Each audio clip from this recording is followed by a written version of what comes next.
every toilet paper dispenser is actually the corpse of a mummy, and you're actually using the mummy as toilet paper. Dude, I love it. To wipe, and there's a pair of scissors in every bathroom that once you're done wiping, you can clip it and then grab the bandages and throw them in the toilet. Shefsky here, and welcome to a spooky episode of Fantasy House. Every week, a different special person gives us a tour of their imaginary home. It's surreal. It's weird. It's fun. It's the world's only NSFW, not safe for work real estate podcast. It's very much so like if you took, an HGTV or MTV Cribs kind of tour through people's homes show, but you brought it into a limitless cartoon Rick and Morty universe. Just love the experience.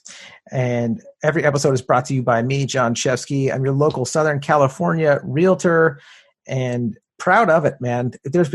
I'm so grateful. I've got the most amazing clients. There's been so many weird changes since the pandy, from paperwork and different guidelines for showing houses, and even the way that we've adapted to how we go through escrows and the kind of market that we're in, which is, by the way, in SoCal, extremely strong right now.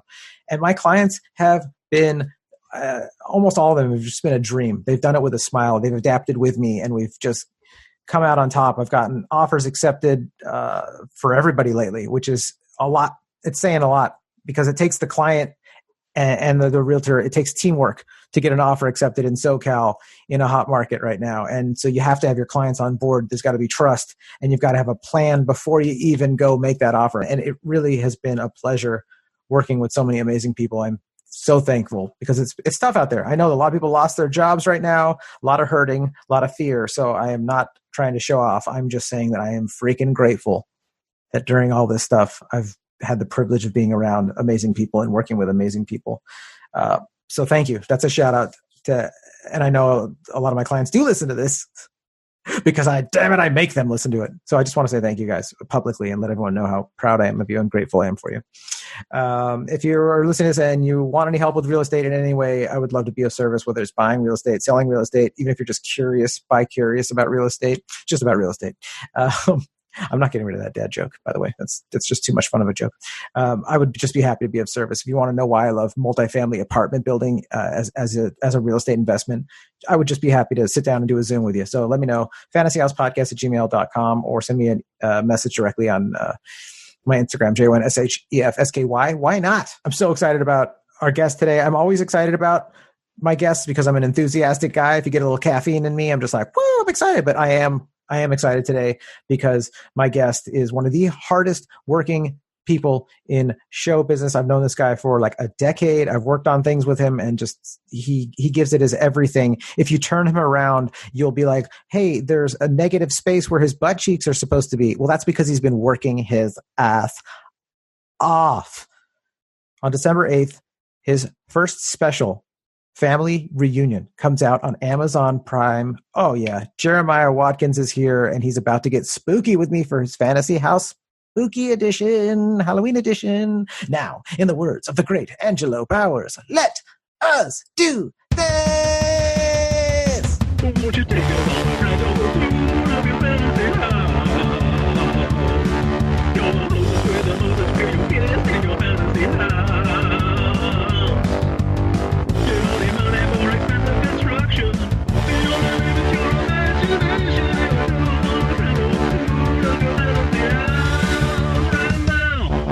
Welcome, ghouls and goblins, to the Halloween special episode of Fantasy House. That's what I'll use for the actual intro. Straight into the great scary voice. Welcome, monsters, creatures, ghosts abroad. Listen to this podcast. What are you what's like your most get out of bed passionate thing right now? Oh, like what am I excited to do? Get out of bed? Yeah, that you're doing or to do. One of them right now is something I've been doing over quarantine a lot is I've been playing way more piano. I started taking some piano lessons last summer, and then I was taking lessons and I was learning a little bit, and I was doing it all right, but like when the actual pandemic hit, that's when I started being able to practice for like hours, like an hour a day or like even up to 2 hours sometimes a day. And that's when I started developing faster. And I'm not by any means like even a good piano player now, but I at least like know like my chords and like my knowledge is growing. So that's exciting. That's something I've been doing. That's cool that you had the Bill Murray Groundhog Day piano lessons going on since this thing started, and now you're all skilled. Mm-hmm. Mm-hmm. Doesn't it feel good to be able to like have basic knowledge? Like I know like to be like able to do crazy stuff is always exciting, but for me, like my favorite skateboarding stuff has always been like, oh, that guy did the cleanest ollie off of those 7 steps.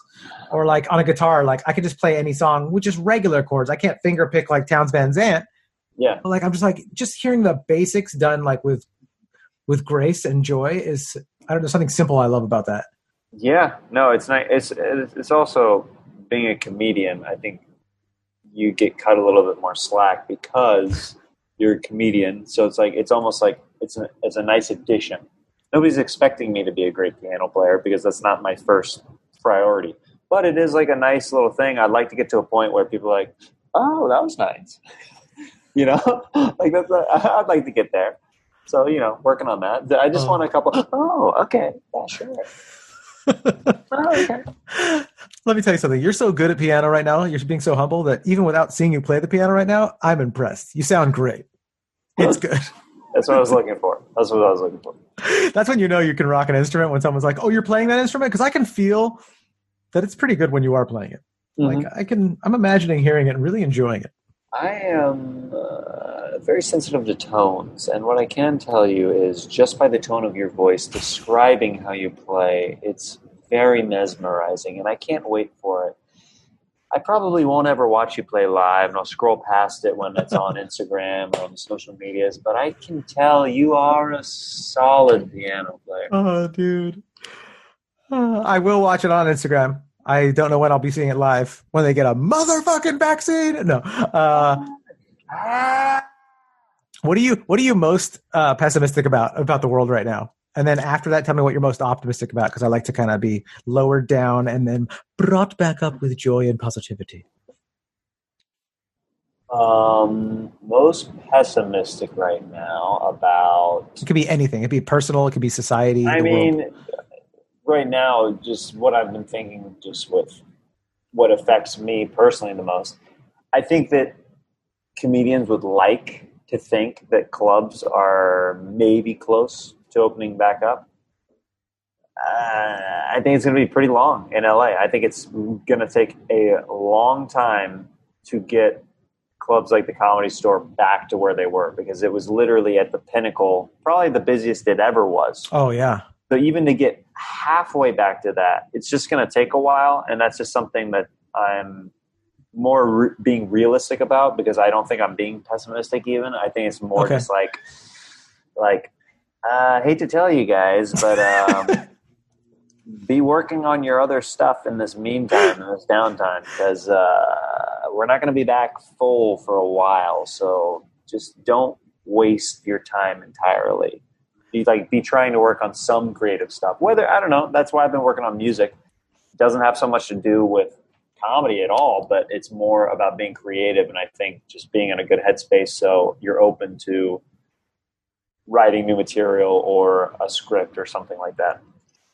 I think that's great. I mean, that's wisdom for anybody in any industry, but you being in comedy and now you've grown into, I've watched you since we were younger, grow into, you're in a leadership position now where you're one of the young, what do they call it on SNL? Like the fresh faces, like you're one of the new voices that's like, people are looking to you that have just started doing it, that are like, that guy, what he says means something, and they need to hear someone be honest with them, but not in, like you said, not in a pessimistic way. Like, hey guys, like, don't hold your breath and take this time to adapt and overcome, rather than be like, I want stand-up right now. Like, you can't have that. But what you can do is figure out what you're in control of and still work on your skills, right? Like, because they shut down open houses for real estate, and it was like, holy SHIT, like, what the hell am I supposed to do? I'm trying to do it. I can just analogously say, like, in all of our lives, that this shit that comes along, you're like, this is not in our control. And as bad as you might want to be on stage right now, to listen to Jeremiah and know, hey, like, you might don't lose hope by expecting something, having expectations that are almost unreasonable, and then your hope's really gonna drop. Rather than,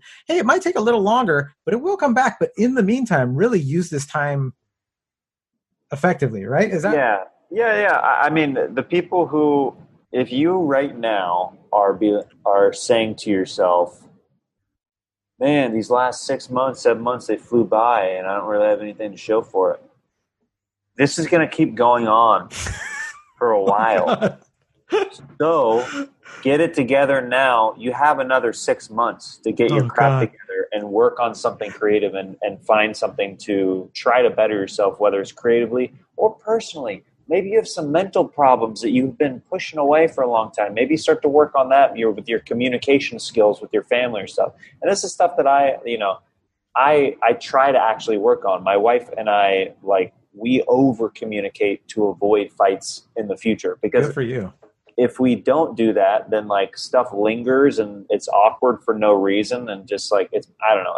And I try to do that with my friendships and people who are in my life, is just be very clear and direct, even if it's uncomfortable. It's this is how I'm feeling right now.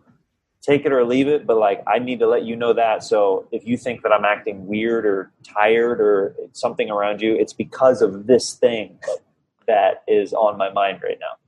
I think that's so important to nip it in the bud right away too. Is that's healthy relationships in any way, you know. And it doesn't mean that you got to jump to the conclusions right away and be like, I'm upset, I feel entitled to something, someone upset me, and now I'm no. It means hey, you're not harboring and then being passive aggressive. I was talking to my wife the other day, some of the hardest times with relationships that some of us have, and I don't want to point any fingers at anybody, but people that I know in my family fighting that won't just, I tell my wife, pick up the fucking phone, just call, stop texting back and forth and beating around the bush. It's a simple negotiation of just write down the 3 things that everyone seems to be arguing about and talk about them. So that's cool that you and your wife are doing that, because I feel those of us that do that, we have much better relationships with people, even though sometimes it seems salty to be talking it up front and be I'm pissed about this, or so-and-so's pissed about this. They don't want to tell you, here's the deal. It's let's get that out of the way. It saves a lot of grief in the future, though. It really does. It could save a whole relationship, not just a lot of grief, the whole relationship. Yeah. What I'm most optimistic about is my wife and I are pregnant with our first kid. So there's a kid on the way. So how could you not be optimistic about the future of new life coming into the world? You know what I mean? That's amazing. That's congratulations, dude. So beautiful. Yeah. So that's what I'm excited about the future, is hopefully by the time that they are around, they won't know this pandemic world for what it is. When they're going to school, in a few years from now or whatever, they will have hopefully, by then there's vaccines and all that stuff where everything is chill again. And totally. There's got to be, first of all, there's got to be vaccines. I'm not a delusionally optimistic person. I'll face the facts, but I'm there's 46, it's been whittled down to 46 vaccines through all the hundreds that they're working on. And even if 2 or 3 of them come around out of that work out, there's going to be something, or treatments where it's oh, you got it. Here's your pill, take your pill, or they'll figure something out. And that's just for the it'll just virus. be an awkward STD that you get now. It's ugh, I guess I shouldn't have been hanging out at that party like that. And then, you go to the doctor. Like the old Chris Rock bit, pour some tussin on there. He's my AIDS is acting up. The old Rock bit. I mean, that's where I think they'll put it. And I'm hoping that they learn enough from all this stuff too, in science and government and all that stuff, to be better prepped for all of it. But I mean, my kids are 2 and 4, and I don't even know how they're going to remember this, because their situation, thank God we have a house. We're not in a crazy, awful spot. We're not homeless. They're around, we interact all day and all night. So to them, they got to be loving it. They get to see their parents all the time at that age. They're sweet. Are you being surprised, or do you already know gender? No, I know gender, but we'll see. I like the way you said that. Believe me, I know gender when I see it. That was the first thing I asked. As soon as conception happened, I was like, "Hey, what are you?" You tape the note to the edge of your penis. Just give it to somebody in there, and we'll get it back soon. See what it says. Pass it on up to HR. All right, send it back down. Let me know. How'd they get the crayon? That's my question. Yeah, that's exciting, man. Yeah. Very, very cool. I had so many people when we got pregnant that were just like, you're going to feel this way about it. You're going to feel that way about it. It's going to be like this. And I was just like, can everyone stop telling me that? So I will not do that to you, but I love it. Yeah. The only thing that is funny to me, which I've already gotten a couple of these, is like a couple dads that I've talked to. They're like, get ready for this. I'm like, all right, dude, just calm down. Like I literally just announced that it's happening. You don't need to be like, and this is going to happen. Yeah, and dude. this is going to happen. And you better watch out because things are changing. It's like, dude, Thanks. I know things will be different, but you don't have to tell me like everything's different now. Like it'll be a gradual new adventure. Like that's how I'm looking at it. I'm like, it'll be an adaptation and it'll be a slow thing, you know? Totally. You quiet down the noise from the outside. Don't let them, even the good stuff when they're like, you're going to love it. I'm like, my mom would tell me like, you're going to be such a good dad. I was like, don't even fucking tell me that, Mom. Just let me soak in this moment. I'm tripping out. Right. I'm freaking out, man. Right. Oh, dude. All I can say is from my personal experience, like the level of like purpose that it gave me and the way that I felt, the kind of love that I feel for my kids is like a thing that I'm like, it's whether it's evolutionary or spiritual, however you want, whatever direction you want to go. My experience with it is just like, I feel like my kids have always been my kids. Even when I was a little kid, before I knew I was going to have kids, I was like, you were always my sons. Like you were always, they've always been like, it's just this weird feeling of love and like, almost like the background you have on your right now on your Zoom background. Like, it's just like this like weird mystical, like it's so big. I can't explain it. So. That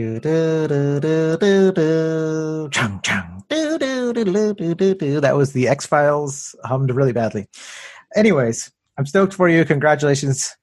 It's very cool. I would like to get Halloweeny now that we've been sentimental and real. Let's get Halloweeny. Let's get Halloweeny. Let's get Halloweeny. Fantasy House Podcast. Welcome all spirits to the Fantasy House Podcast. Oh, hopefully you come in peace and not in mourning. Don't come in anything unless you're told you can. That's the big deal here. Unless you're Jeremiah in his wife. That is the only reason you should be coming. To produce more little Jeremiahs. Oh, spirits. We got to get that next generation here. Someone's got to take over the shift, right? Yep. Let's go to your fantasy house. Let's do this. All right. Well, John, I imagine that I have a pumpkin SUV in the driveway. The SUV itself is a pumpkin? The SUV, it's almost Cinderella style. Yeah. But it seats not just for kids, but also for friends. It's a suburban style. You know what I mean? Yeah, dude. Lots of seatbelts, lots of rows. Lots of seatbelts. And it's sporty. It's as sporty as a pumpkin can get. You know what I mean? I don't even know what that means. A sporty pumpkin? I'm like, it's aerodynamic. Is it sleek? Is it a sleek? It's not sleek because it's still a pumpkin, but it's got like it's got some flair on it. It's got for the window, it's got one of those things where it's like a color changing jack-o'-lantern mouth. Yeah. Where like the glass it goes from just being glass to like the mouth of a pumpkin when it's carved and stuff like that.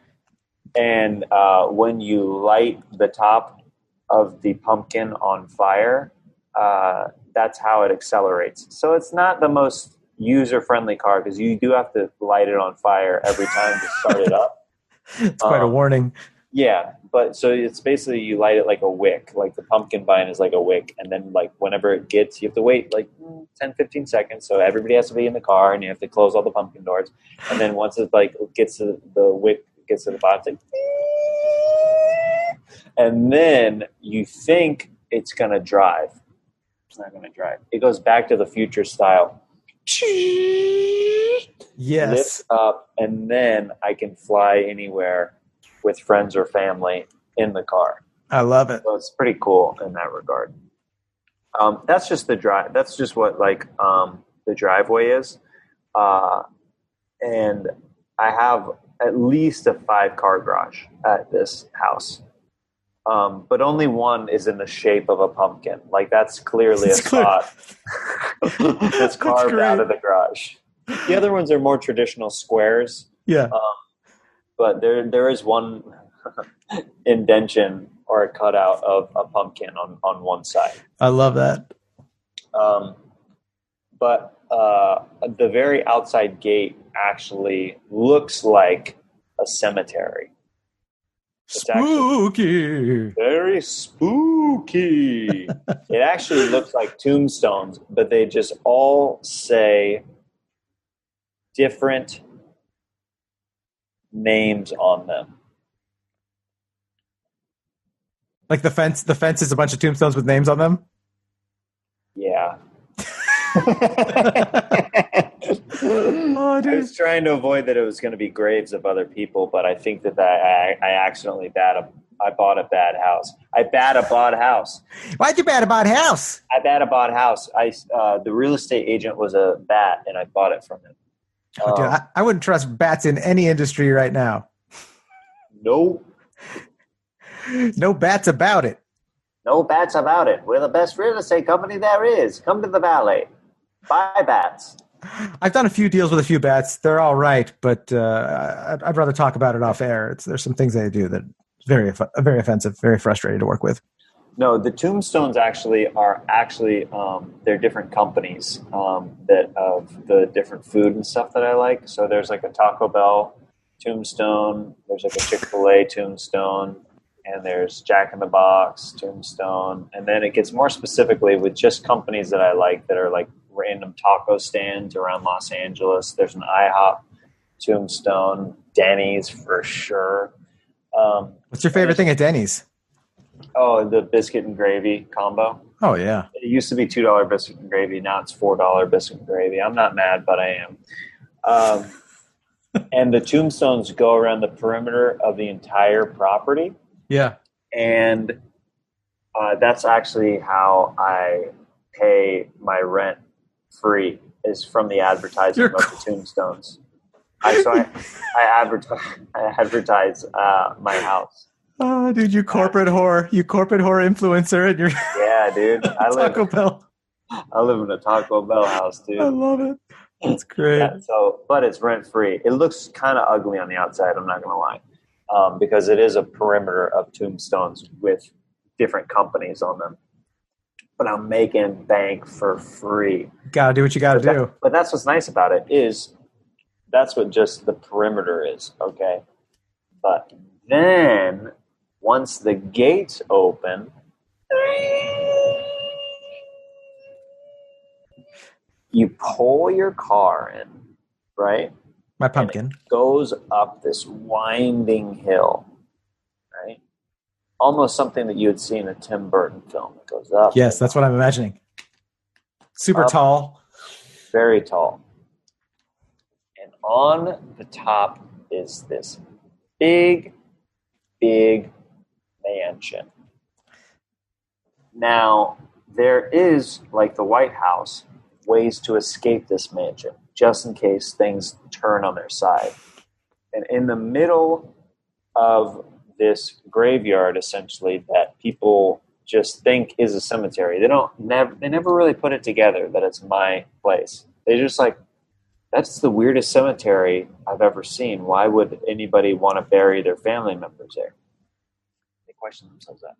So there's grave sites all along the lower part of the property. And on one of them is what looks like somebody's in the middle of putting a coffin in the ground.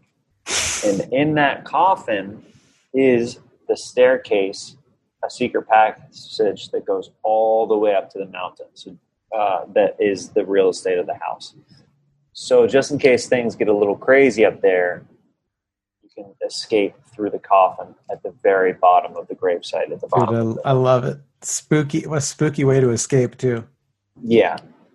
So, you drive, you get to the top, and that's where you see the garage, like as part of the 5-car garage that I told you about. Yeah. Right. And when you park There's ample parking. It's almost like a cul-de-sac kind of thing. But the cul-de-sac has candy corn all along rather than cones to keep you like from driving off the cliff. Yeah. There's just candy corn on because they're orange and yellow, like cones in traffic places to keep you from inside. And also, if you ever bump it with your car, it explodes. You can get out and you just eat it real quick. Oh, Fifi Dosh would love that. Just candy corn, just chilling wherever you want. Yeah, dude. Hell yeah. Oh, dude. I love it. Yeah. So when you answer the door, my butler is a werewolf. So he is usually good most nights of the month. But every once in a while, there is that full moon, and that's when he goes on sabbatical and I give him vacation time. But other than that, he's a really hard worker. He's really good, and he's open about it. He's not one of these closeted werewolves who don't tell you. He tells you, he's like, listen, I know there's a full moon coming up, okay? And I would like to tell you that I'm going to need some time off. I don't want to endanger anybody around here. And I would appreciate your commitment to me as I have given you my commitment over the years to you and your family. And I will need 3 days sabbatical so I don't tear your family from limb to limb. And I shall return on the following Tuesday, and everything will be back to normal. Does that sound okay? And I'd say, of course, Sebastian. No problem. His name's Sebastian. Sebastian the werewolf. Mm-hmm.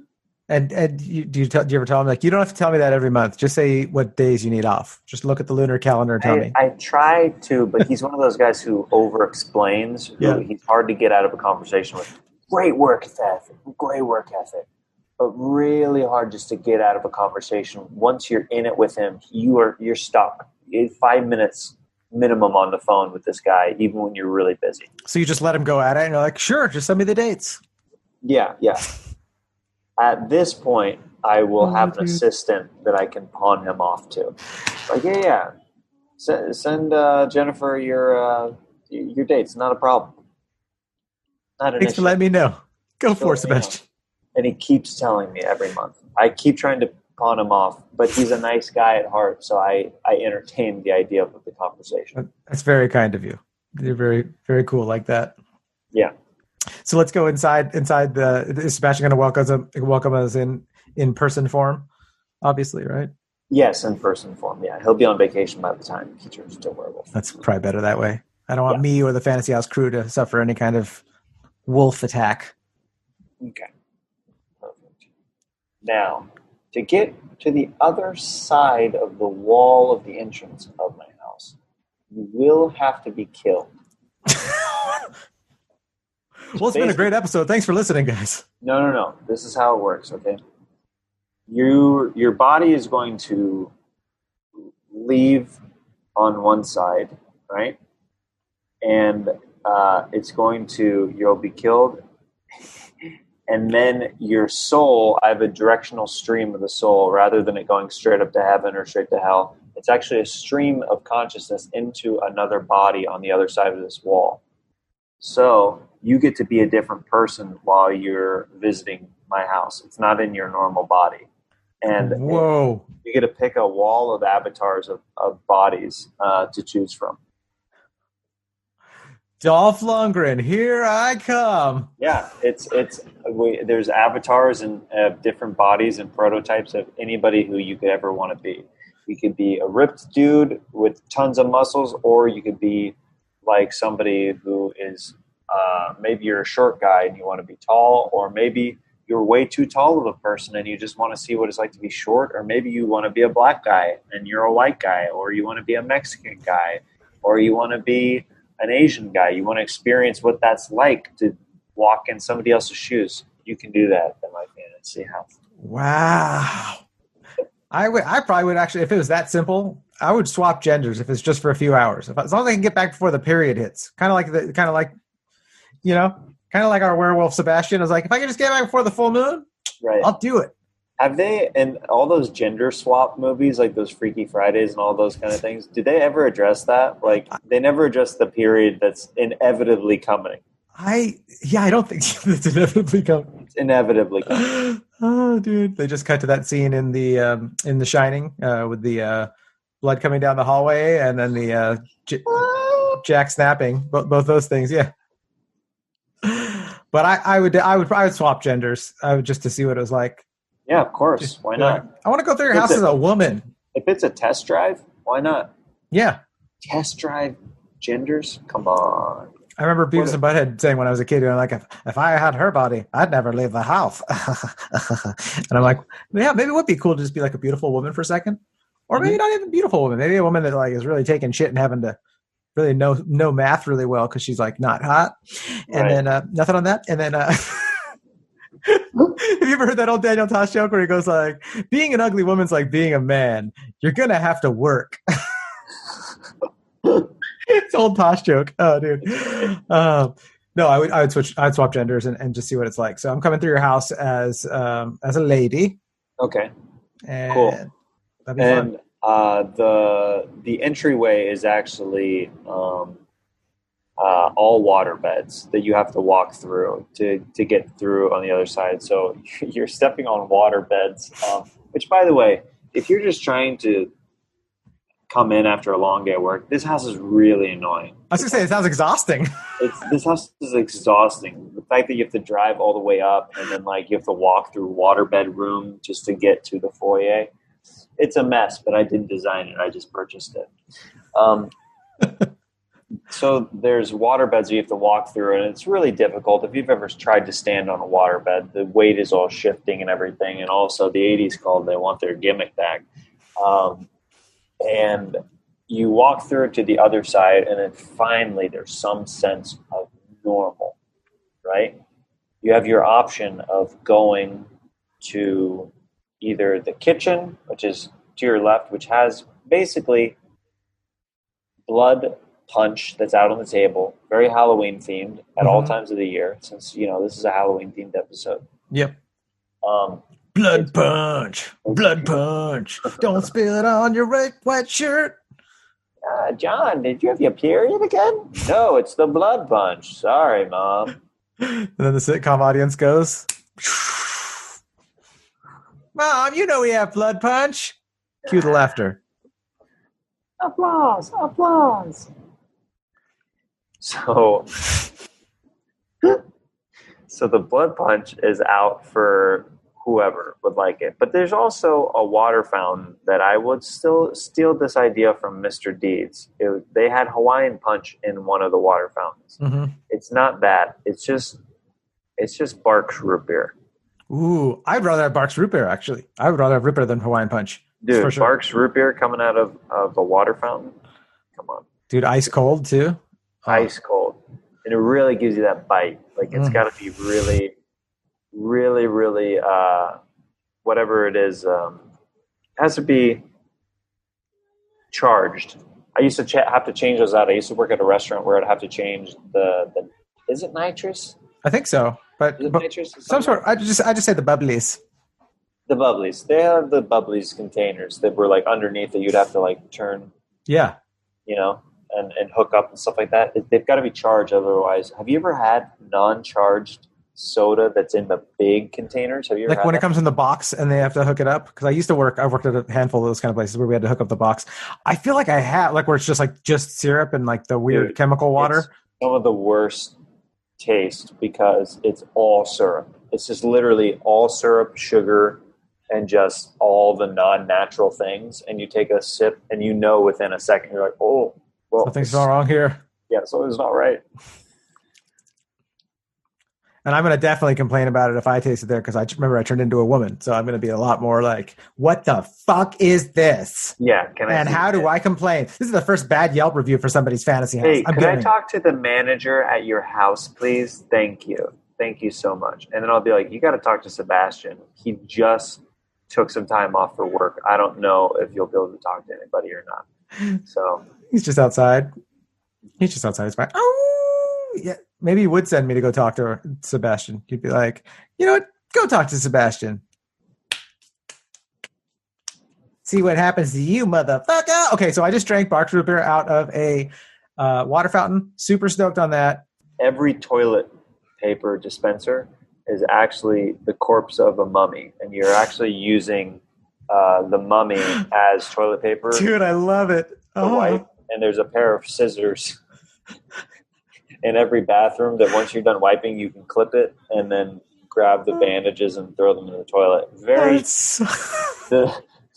The suction is really good in this house too. If you've ever looked at one of the those bank deposits that you used to go to back in the day where you would. Oh yeah, I used to work at a bank. We had those. Yeah. Yeah. Dude, don't stick your genitals in those. That's what I always say. I used to work at a sperm bank. Same thing. But anyways. Very popular sperm bank. We were booked up 6 months in advance. I mean, yeah. I mean, the drive-through line was crazy. So that's just in the bathroom. The dead mummies, the corpse of the mummies that are basically sprinkled around as human toilet paper dispensers. I love that, and I gotta wonder if that even exists. That seems like a Spencer's Gift, like $1 billion idea. Like they sold out this Halloween, or one of those. What's that ad you get on Facebook for that one company, Wayfair or whatever, that has all the silly stuff? You're like, dude, a mummy toilet paper dispenser that's just part of the mummy's wrap is hilarious and genius. So thank you for bringing that one. That one's great. Yep, of course. Is there any do we eat anything since I drank that root beer? I'm just curious since we're in like that, bathroom and then kitchen and yeah, there's a lot of appetizers and stuff that are like kind of readily available because I like to be able to entertain guests when they come over. Yeah. So it's definitely one of those things where the fridge is always stocked and full, and there's always cookies that are coming fresh out of the oven when it's at my house. But it's not hot inside because the air circulation is really good, and we really keep it at a 69, 70 degrees like at all times. Sometimes even 68 degrees. We keep it nice and crisp in there. You like it that crisp in your house right now too? Only in hotel rooms. Okay. I treat myself in hotel rooms. I'll get nice and cool. But in wearing a sweatshirt in the summertime, you're like, it's freezing cold in here, and I love it. An ascot wrapped around your neck. Yeah. It's July 13th, man. What are you doing? You're like, I'm freezing my ass off. That's what I'm doing. I mean, it's a luxury. It really is. As you treat yourself to AC and just you sleep better, right? It's good. Sleep better. It made me start. That's why I yawned. I started thinking about. In the hotel rooms that I go to, when I used to go on the road a lot, I would make the AC super cold in the room and just get all the blankets as much as I could. Oh yeah, just sleep so hard. Oh yeah, so I'm going to have that in this house for sure. Where at some points people think, "Is this a morgue that I'm in?" And it's like, no, this is just the master bedroom where my wife and I sleep. We like it very cold in here. So yeah, there's food, there's apples and different things like that, but not with razor blades because that's I want to actually eat the apples, so there's not going to be razor blades. Okay, thank you. And stuff like that. But there is wolf jerky, which Joe Rogan actually hunted, and he sent me in a gift package set, with the cellophane and the wrapper. It's like an edible arrangement, like with the fruit sticks hanging out, but it's like wolves and different and turkeys and different like man-made meats that were cut and stuff like that and hunted. It's just like on display for you to just pick out like a rod of meat out of this. Love it. Meat rod. Wolf jerky, new from Meat Rod. Yeah. So that's really good. So that's enough of the kitchen. Okay. But the master bedroom is somewhere upstairs away from everything else. And it's just like kind of basic compared to the rest of the house. It's just simple. It's just a California king size bed, just right in the middle of the room with lots of walking space around. So if you want, you can launch yourself on a trampoline from jumping outside of it into the bed. And there's also some basketball hoops right above the bed that you can use as a backboard and stuff like that. So you could jump on the trampoline and shoot hoops? Dude, they have that at one of these indoor trampoline places I take my son to. Dude, it's so much fun. Oh yeah, I've jumped on them before. They used to have slam ball. Do you remember slam ball back in the day? It sounds familiar. It was a sport on like ESPN2 or something for a very limited time. Yeah. It didn't catch on, but it was really fun to watch because you'd see these guys who were probably pretty good at basketball, but they were more acrobatic. It was guys like Jamar, who maybe he's not that good at basketball, but he's so athletic and acrobatic that he can do flips and he can jump around people and stuff that, where that sport would have been made for somebody like him. That's why I love watching the Globetrotters. Like they're you just watch them have their skills, and like they're maybe not the best basketball players, standard basketball, but you watch them do stuff that you're like, I don't think a lot of basketball players can do half the shit they can do. Yeah, it's just like a different skill set. Why is it so hard to get new sports started? Because I remember ESPN2 when I was a kid for roller hockey, they had beach hockey and a couple like weird like sports, and they were so cool. And it's like it's so hard to get a new sport. I think people get set in their ways, and they're like, no, that's just a knockoff of this and this. They're kind of judgy about it, I think that they are like, we have our sports, we're good, there's enough going on. But I'm sure that there's another sport out there that hasn't been invented yet that's going to be amazing. They came up with Red Bull does a good job at like pushing the limits, and they came up with this thing. I don't know if you've seen it. They get these guys in like their hockey gear basically, but they go on a cross track, like motocross kind of tracks. So they don't have a stick and a puck. They race, but they're wearing hockey skates and full gear and everything. They're suited up like they're going to play hockey, but they skate like down these slopes and around these turns. It's like watching motocross, but like that's pretty cool. And it's actually, I think they're doing pretty well with it. I mean, I've seen it for the past few years with like packed people all around watching it, and I'm like, hey, so maybe once in a while you get a sport where you're like, we don't have this one yet. I just saw a new sport online that was a bunch. I don't know what country it was. I think it was a bunch of Asian dudes it was basically a King of the Hill, but you had to hold on to this one pole there was like a little flag on top. Okay.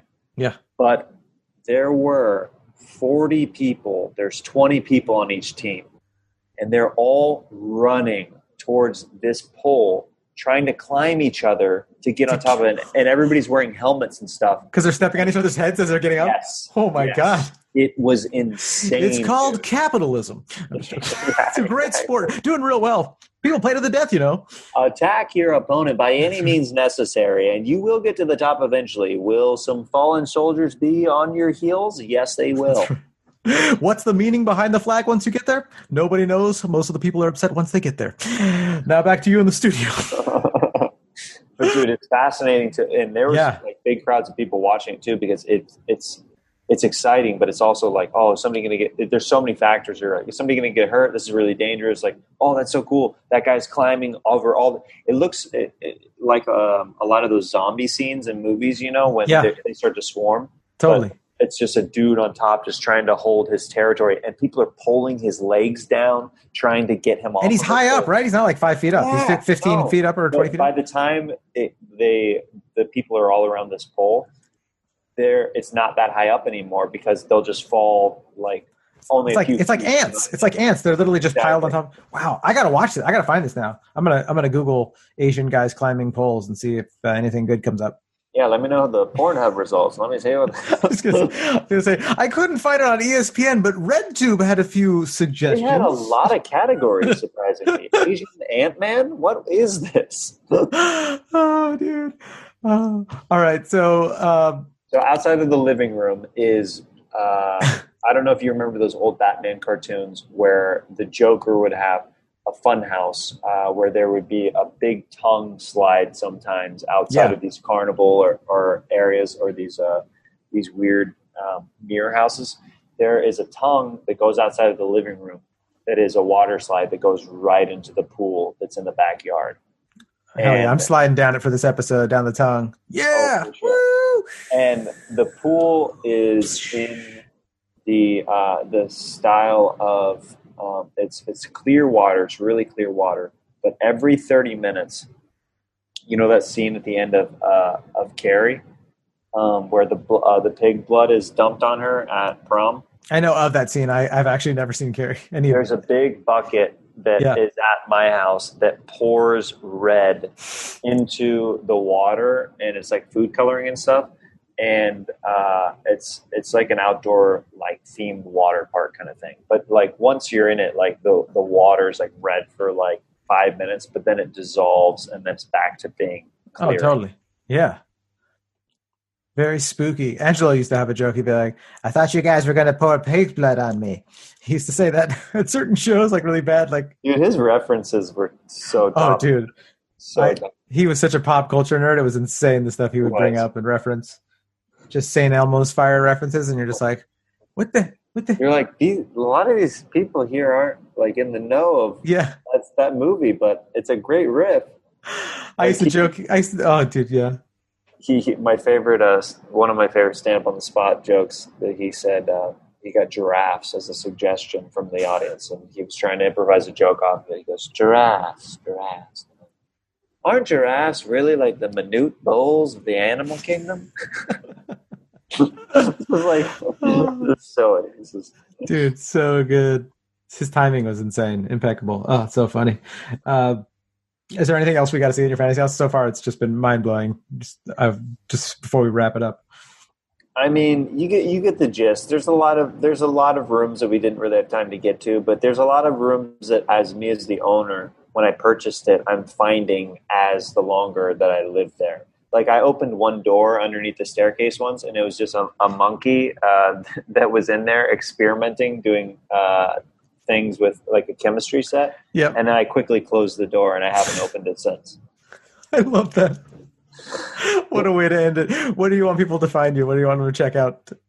Oh, people can find me easily if they want to online at Jeremiah Stand Up. Jeremiah Watkins, I post a lot, probably too much. But I've got my debut 1 hour special coming out on December 8th, and you can pre-order that now on my website. And if you want to wait till December 8th, it'll be available to rent on Amazon Prime, Video on Demand, and a lot of other platforms through Comedy Dynamics. So I'm really excited for people to check that out. That's so cool. It's going to be on Amazon Prime, dude. Everyone has Prime, so that's so perfect, dude. Yeah, I'm really excited for that.